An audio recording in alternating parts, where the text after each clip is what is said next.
Welcome to VSP News Online for Wednesday, September 9th. I'm Charles Webb.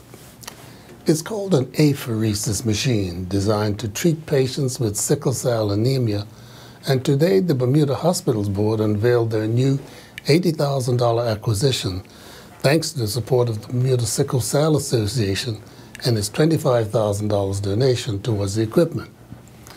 BHB consultant hematologist Dr. Iatea Fakunli describes its function. Sickle Cell Association Treasurer Adrian Warner and Minister of Health, Seniors and the Environment Jean Atherton comment.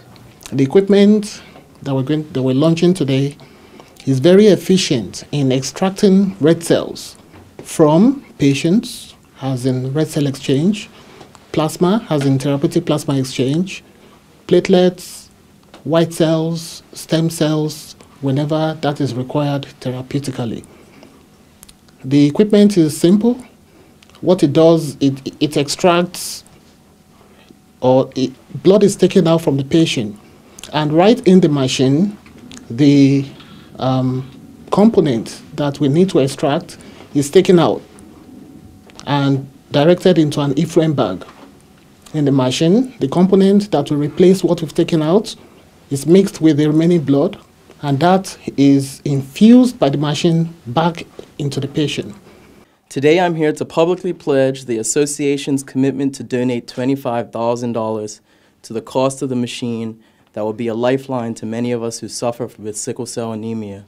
It is the association's sincerest hope that with our generous donation and with the minister's presence here today, that the government will start to hear some of our pleas for relief. Keeping abreast of the latest technology is necessary if we're serious about improving the health and well-being of Bermudians and all who live here. A healthier community also means lower health costs, a tall order, but one we must strive to achieve. Investments like this new apheresis machine will move us in the right direction. I'm also pleased to see the collaboration that brought this machine to the island. Although it's a small organization, the Bermuda Sickle Cell Association, recognizing that they would benefit most from the apheresis machine, is working hard to offset the cost to the hospital. And I did hear you about us hearing about your association and the benefits to the persons who suffer from sickle cell anemia. Tropical Depression number 8 appears to be backing off from a confrontation with Bermuda as it heads southeast at 3 knots instead of the expected northerly motion. The system is still exhibiting 30-knot winds and could strengthen, but the appearance of a trough from the west will ensure that it is kept away from the island as it eventually heads off on that northerly curve towards the Maritimes. Closest point of approach is still being given as 193 miles to the east at around 2 a.m. Thursday. Local area will feel little effect apart from the gusting winds and occasional showers over the next few days. It was an intensive 8-day training course to become instructors in the GREAT program, or Gang Resistance Education and Training, and now 3 Bermuda police officers joined the ranks of 8 others to deliver the GREAT curriculum to the island's primary and middle schools. Fresh from the course in West Hampton, New Jersey, veteran PC Donat Walker, with 16 years in the Jamaica Police and 9 in Bermuda, 15-year veteran PC Derek Simmons, and PC Keegan Taylor from New Brunswick, Canada, with 3 years service, combined the training with their 44 years of policing, making them uniquely qualified to dissuade our youths from gang violence and antisocial behavior. It will enhance the image of the police service, because a lot of time people see the police as being reactive, and so this kind of course give you an interaction with the student at different age level, and you're teaching them how to stay away from gang-related issues, and they get life skills also, because they're getting information how to say no, how to set goals, and so on. So that, I think, would be, a good thing for us as police officers. Now, did you volunteer or were you selected? Both.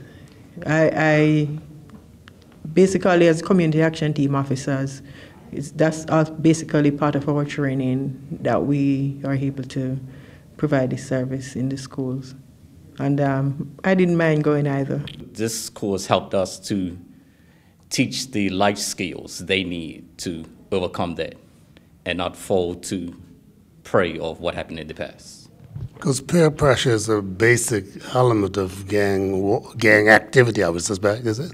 Yes, and that's how the gangs recruit these youngsters to join them. They use peer pressure, that tactic, along with others, but mainly peer pressure, yes. In your daily service, do you find that the elements of this training help you along with your work? Most definitely so. And this is yet another tool in my toolbox to help this coming behind us. I'm a patrol officer, so I'm not a community action team. And the different scenarios that I run into personally out on the street, having to deal with the anger involved with others and having to keep my cool and helping others keep their cool. When you came out of the course, how helpful was that to you? The course itself, it allowed me to, it's just going to allow me to go into schools and interact with these kids. And that to me is the biggest thing. You got to get to the kids in order to really help society. Is it a simple matter, a uniformed officer building trust amongst young people? No, not at all. There's this perception that we just come in and lock up people, but we're just as human as everyone else. For the 7th year, the Center on Philanthropy will be organizing a Give Back Games for the island's international companies, which this year will see $66,000 distributed amongst 11 charities. The center's executive director, Elaine Butterfield, says the event held at Horseshoe Bay next Tuesday afternoon is a lot of work, but everyone has a great time.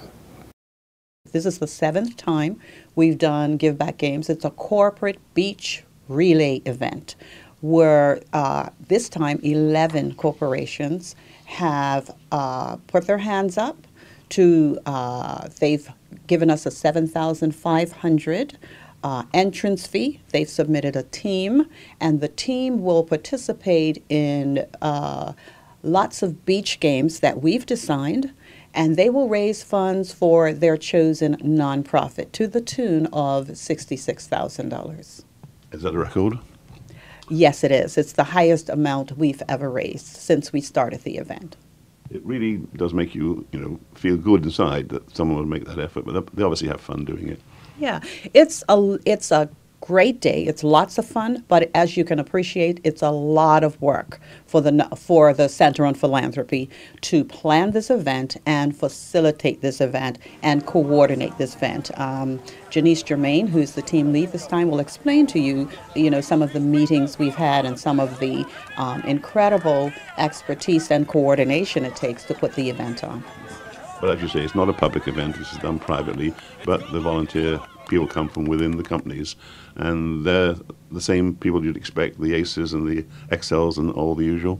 Yes, they're corporate volunteers, the employees of the corporations who are, sponsoring the event or who are putting forth the teams, paying to put forth the teams, as well as volunteers. They're working or they're racing on behalf of nonprofits. Some of the nonprofits are putting up volunteers because the nonprofits actually are the ones who run the games. Oh, I see. Yes. It's a joint effort. Yes. And the winning charity, the winning team, gets to put a lot more money into that charity.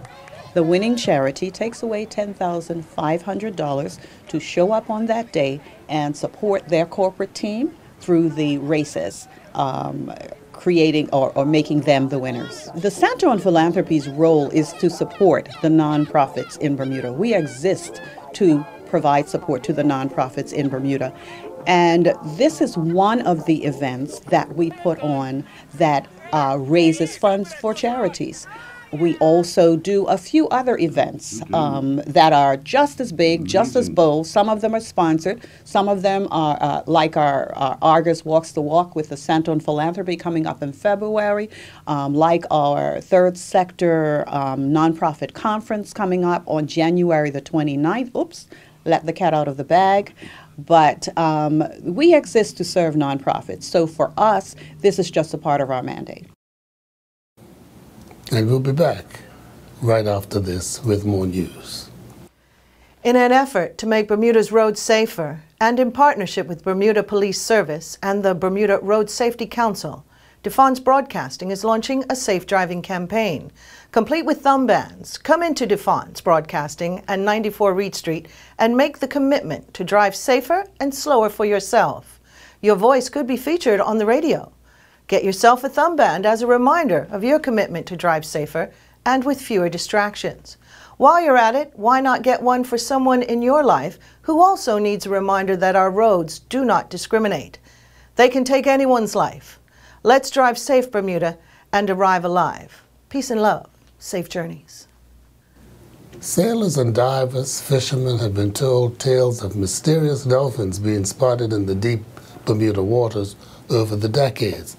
But little was known about them until now.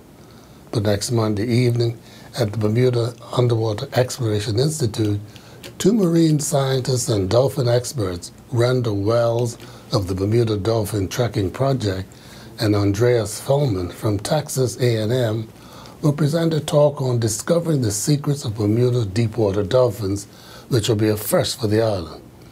The evening is sponsored by Dolphin Quest and the Bermuda Aquarium and Zoo, and it begins at 7:30 p.m. Apart from the experience and entertainment it provides, the Bermuda Shakespeare Schools Festival also raises money for scholarships that enable young thespians to continue their studies in theaters overseas.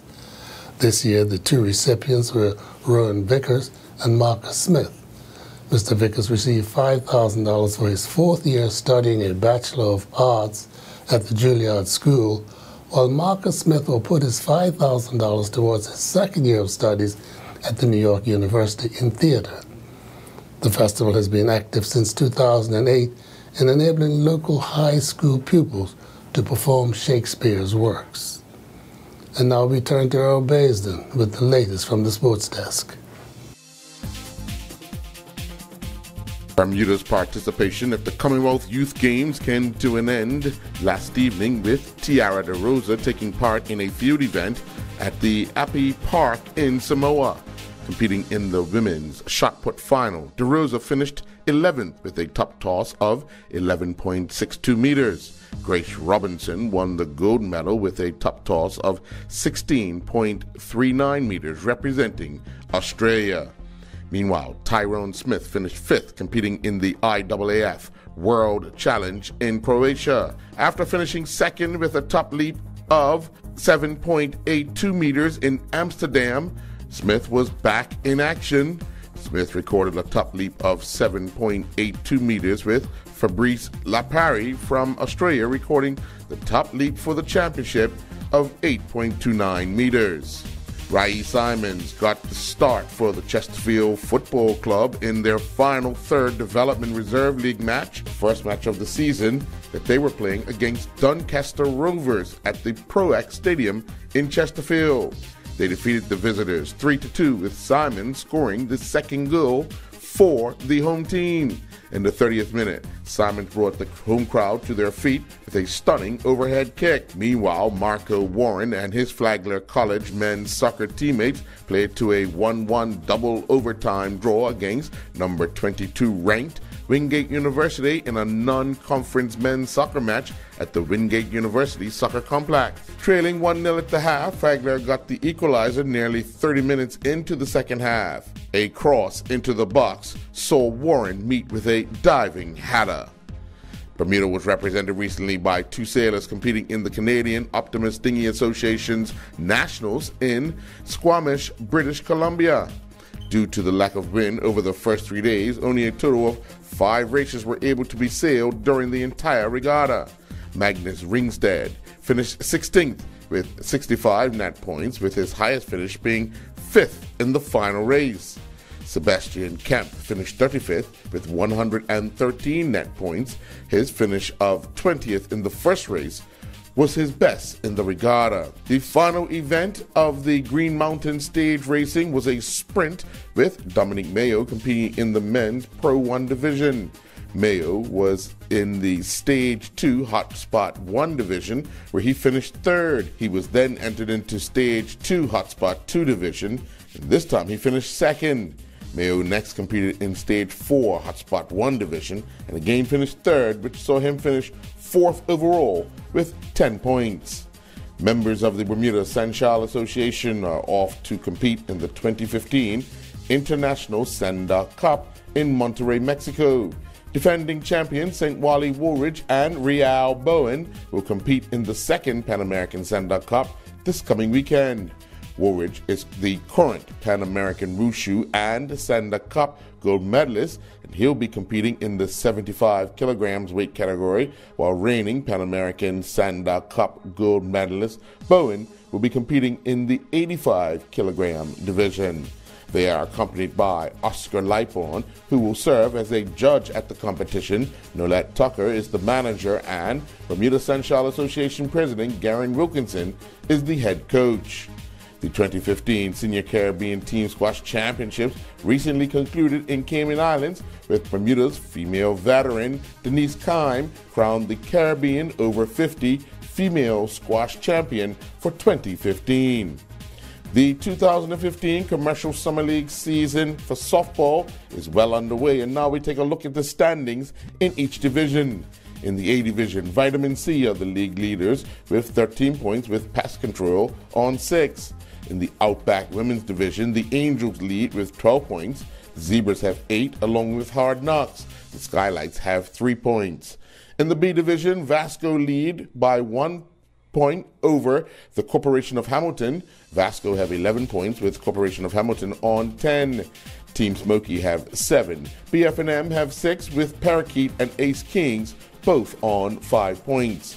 In the C division, Fox It Up are the league leaders with 13 points, while the Diamond Avengers have 12 points. AF Smiths have 5 points. In the corporate division, it's KPMG, the league leaders, with 11 points. Atlantic Security have 9, along with Emlyn, and PwC have 4 points. I'm Earl Beeston reporting for VSB Sports. Looking at the weather for Thursday, September the 10th, there will be sunny periods with 1 or 2 showers. Winds will be northerly, light to moderate, backing northwesterly, light to moderate by evening. We're expecting a high near 84 and a low near 77. This weather forecast is courtesy of the Bermuda Weather Service. Thank you for watching VSB News Online for Wednesday, September the 9th. I'm Charles Webb.